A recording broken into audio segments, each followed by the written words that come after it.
Question here about language. So how do we help teenagers use and understand a language that is welcoming for all people, right? A covenant is a great thing to develop, but how do we, it's kind of a part of the question, but how do we then enforce the covenant, right? When the covenant gets broken, when the space is no longer brave or safe? What does helping youth in this process in their lives look like? Yeah. So I was talking about this congregation when I first came in. They were part of the LGBT community, but there was no LGBT youth, which was really weird. But it was, it's just the way it was, right?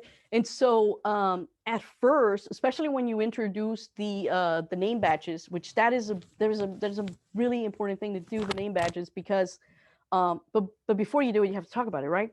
And so before we introduced them, a lot of them were like, that is just grammatically wrong.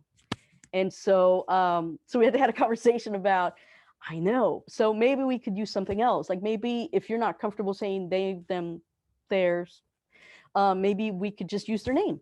Or instead of he, him, maybe we should say person or people or students, or like where you generalize it. And so it is difficult because it's not something you're doing every day, right? But what worked for me was having them sit down together to come up with this covenant in the first place.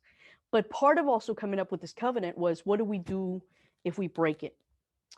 And how do we say we've broken it and that we're uncomfortable? Like, how do we call someone out without making it weird or uncomfortable? And so in one of our classes, they came up with the peace sign.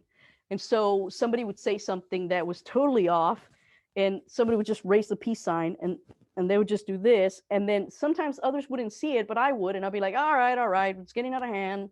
Let's bring it back. And sometimes I would miss it because I really didn't think it was uncomfortable, but someone raised the peace sign. And so we came up with that thing. Some other person said, well, we can come up with my heart. I can touch my heart, like that hurt.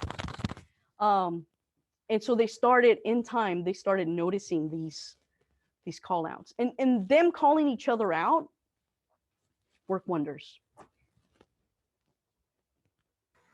Yeah, I think oftentimes the youth get this before we adults do, right? So that doesn't, for some reason, surprise me too much. Yeah, I love the idea about the peace or the heart sign though, because it takes more sometimes for someone to speak it. But if you can just do one of these or one of these, it's not as much of a scary step. I think it's a little bit less frightening. Yeah.